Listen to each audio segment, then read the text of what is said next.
টি-20 বিশ্বকাপে গ্রুপ পর্বে বাংলাদেশ 4টা ম্যাচ খেলবে। 8ই জুন ডালাসে বাংলাদেশ মুখোমুখি হবে শ্রীলঙ্কার। এরপর 10 তারিখে নিউ ইয়র্কে বাংলাদেশ খেলবে সাউথ আফ্রিকার বিপক্ষে। 13 তারিখে সেন্ট ভিনসেন্টে বাংলাদেশের প্রতিপক্ষ নেদারল্যান্ডস এবং 17 তারিখে বাংলাদেশ খেলবে নেপালের বিপক্ষে। বাংলাদেশ ঘরের মাটিতে জিম্বাবুয়ের বিপক্ষে 5 ম্যাচের টি-20 সিরিজের একটায় হেরে বসায় এবং আমেরিকা এসে 3 ম্যাচের টি-20 সিরিজ 2-1 ব্যবধানে হারায়। অনেকেই আসলে বাংলাদেশ টিম নিয়ে শঙ্কিত যে এই দলের পক্ষে আসলে পরবর্তী রাউন্ডে যাওয়াটা সম্ভব হবে কিনা, কারণ ডি গ্রুপ থেকে পরের রাউন্ডে যেতে গেলে বাংলাদেশকে অন্ততপক্ষে ম্যাচ জিততে হবে 3টা। সেক্ষেত্রে সবাই মনে করছে যে বাংলাদেশ হয়তোবা নেদারল্যান্ডস এবং নেপালের বিপক্ষে ম্যাচ জিতবে।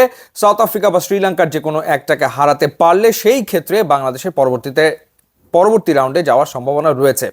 তো বাংলাদেশের ওয়ার্ম আপ ম্যাচটা আসলে ঝড়ের কারণে পন্ড হয়ে গেছে ডালাসে, কিন্তু শ্রীলঙ্কা এবং নেদারল্যান্ডসের খেলা কিন্তু হয়েছে এবং সেই ওয়ার্ম আপ ম্যাচে নেদারল্যান্ডস শ্রীলঙ্কাকে হারিয়ে দিয়েছে এবং বেশ দাপট দেখিয়েই হারিয়েছে। 20 রানের ব্যবধানে ডাচরা জয় পেয়েছে শ্রীলঙ্কার বিপক্ষে। এবং আপনাদেরকে যদি একটু জানিয়ে রাখি যে ফ্লোরিডায় খেলাটা হয়েছিল রিজিওনাল পার্ক স্টেডিয়ামে, যেখানে নেদারল্যান্ডস তুলেছিল 181 রান এবং রান তারা করতে নেমে 18.5 ওভারে 161 রানে গুটিয়ে যায় শ্রীলঙ্কা এবং তারা ম্যাচটা হেরেছে 20 রানে। ইনফ্যাক্ট শ্রীলঙ্কার যে ক্যাপ্টেন অর্থাৎ ওয়ানিন্দু হাসারাঙ্গা, তিনি একটা দুর্দান্ত ইনিংস খেলেছেন। 15 বলে 43 রান করার পরেও তিনি দলকে জেতাতে পারেননি। দাসুন সানাকা তিনিও রান করেছেন 20 বলে 35।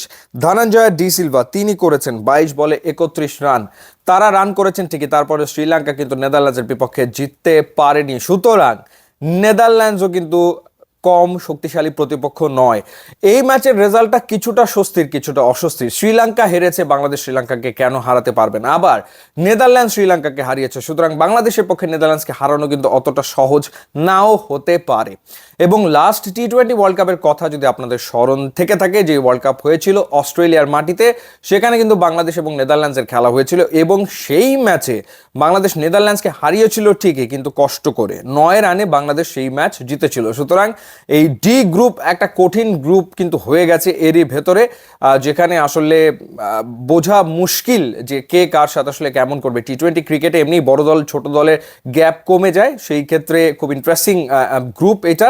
তবে যেহেতু সেন্ট ভিনসেন্টে খেলা হবে, স্লো উইকেটে খেলা হবে, বাংলাদেশ স্পিনের ফায়দা তুলে নেদারল্যান্ডসকে চাপে ফেলতে পারে এবং সেই ম্যাচ বের করে নেওয়ার সামর্থ্য ডেফিনেটলি বাংলাদেশের আছে।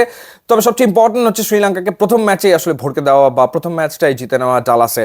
ওই ম্যাচটা যদি বাংলাদেশ জেতে তাহলে বাংলাদেশের একটা ভালো ওয়ার্ল্ড কাপ যাওয়ার সম্ভাবনা কিন্তু আসলে রয়েছে। বাট বাংলাদেশ একটা শক্ত গ্রুপে, সেটা নিয়ে কোনো সন্দেহ আসলে নেই।